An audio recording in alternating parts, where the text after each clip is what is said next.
Assalamualaikum warahmatullahi wabarakatuh. Apa kabar adik-adik? Kakak harap kita semua selalu diberi kesehatan oleh Allah Subhanahu wa Ta'ala. Sebelumnya, perkenalkan, nama kakak Senia Naudi, NIM 19531161. Baiklah, pada pembahasan kali ini kakak akan membahas tentang rukun iman. Namun kita akan berfokus kepada iman kepada Allah.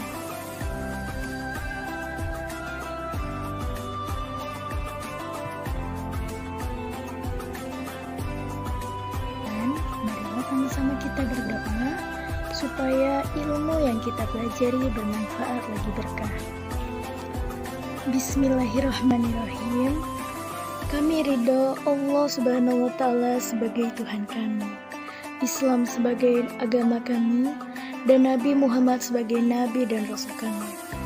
Ya Allah, tambahkanlah kepada kami ilmu yang bermanfaat dan berikanlah kami pengertian yang baik.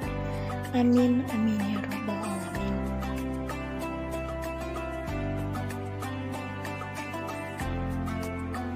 Baiklah adik-adik, mari kita mulai pelajarannya. Rukun iman ada 6. Yang pertama, iman kepada Allah. Kedua, iman kepada para malaikat. Ketiga, iman kepada kitab Allah. Keempat, iman kepada para rasul. Yang kelima, iman kepada hari akhir. Dan keenam, iman kepada qada dan qadar. Iman kepada Allah. Iman kepada Allah ini terdapat 3 poin yang akan kakak jelaskan. Yang pertama,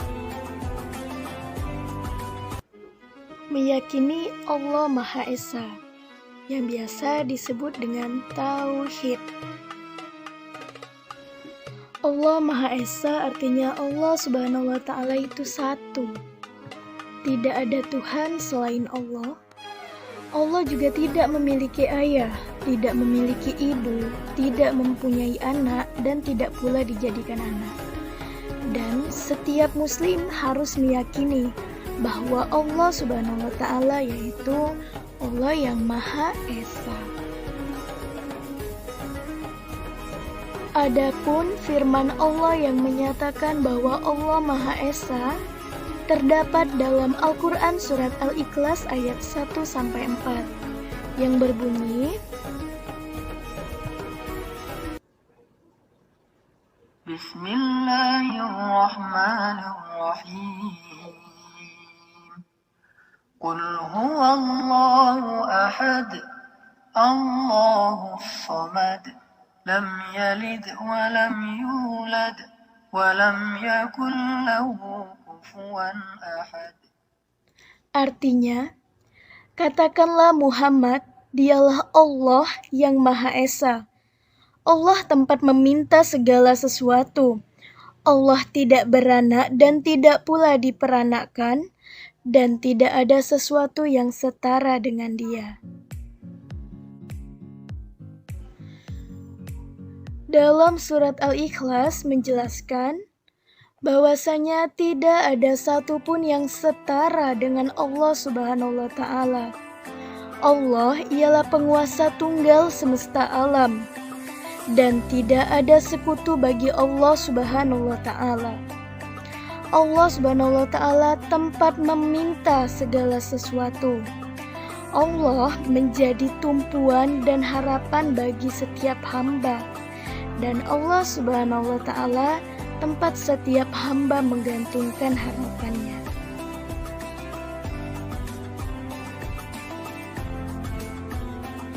Kini kita tahu, orang yang mempersekutukan Allah atau menyamakan sesuatu dengan Allah, maka ia disebut musyrik. Yang kedua, meyakini Allah Maha Esa, pencipta alam semesta, yang disebut dengan akid. Tiap muslim harus meyakini dengan sepenuh hati bahwa alam semesta ini merupakan ciptaan Allah Subhanahu wa Ta'ala. Contohnya seperti bumi, bulan, bintang, manusia, tumbuhan, binatang, dan masih banyak lagi ciptaan Allah lainnya. Jadi adik-adik, sesungguhnya Allah Maha Pencipta, merupakan satu-satunya Tuhan yang berkuasa menciptakan segala sesuatu.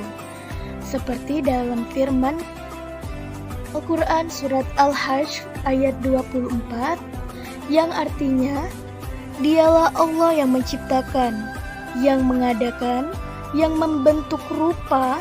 Dia memiliki nama-nama yang indah. Apa yang ada di langit dan di bumi bertasbih kepadanya. Dan Dialah yang maha perkasa, maha bijaksana. Dalam surat Al-Hasyr ayat 24 menjelaskan bahwa Allah Subhanahu wa Ta'ala Maha Pencipta, berkuasa menciptakan sesuatu yang belum ada menjadi ada, berkuasa menciptakan makhluknya dengan sebaik-baik.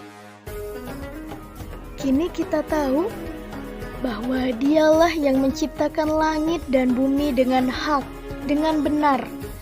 Ketika Dia berkata, jadilah, maka jadilah sesuatu. Dalam Quran Surat Al-An'am ayat 73. Yang ketiga, pengamatan. Biasanya disebut dengan tadabbur. Dalam hal ini kita akan mengamati nikmat atas ciptaan yang telah Allah beri, yang ada pada diri kita, lingkungan rumah, dan lingkungan sekolah.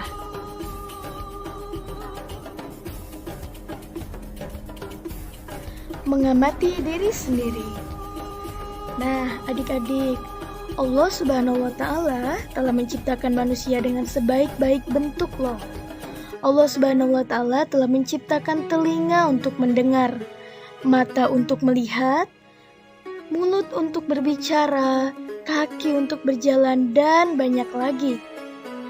Allah telah menciptakan diri kita dengan sangat bermanfaat. Oleh karena itu, kita gunakan apa yang telah Allah ciptakan dengan sebaik-baiknya. Seperti kakak, adik-adik, dan kita semua diciptakan oleh Allah dalam sebaik-baik bentuk.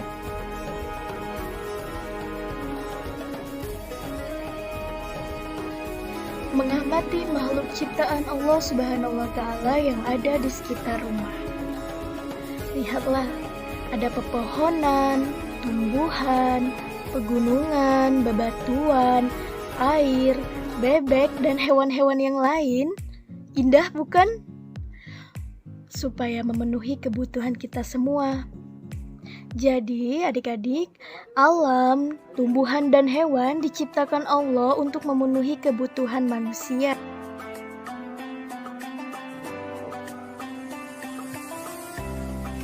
Mengamati makhluk ciptaan Allah Subhanahu wa Ta'ala yang ada di sekitar sekolah. Bisa adik-adik amati kan?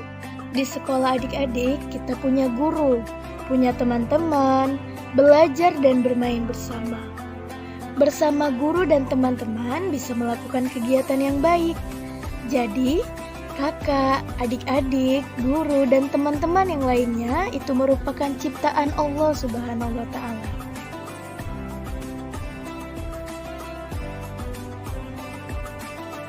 Baiklah, kakak akan simpulkan pembahasan kita kali ini.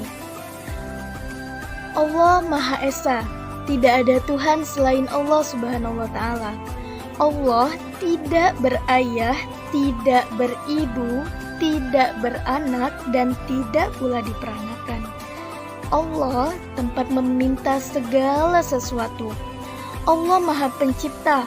Allah menciptakan alam semesta dan segala isinya. Jadi, itulah kesimpulan dari pembahasan kita tentang iman kepada Allah. Baiklah adik-adik, tetap semangat belajarnya dan tidak lupa untuk selalu menjaga kesehatannya. Bersyukurlah kepada Allah Subhanahu wa Ta'ala atas segala nikmat yang dilimpahkan kepada kita, dan manfaatkanlah nikmat dari Allah Subhanahu wa Ta'ala itu untuk kebaikan. Terima kasih, semoga bermanfaat. Kakak akhiri, wassalamualaikum warahmatullahi wabarakatuh.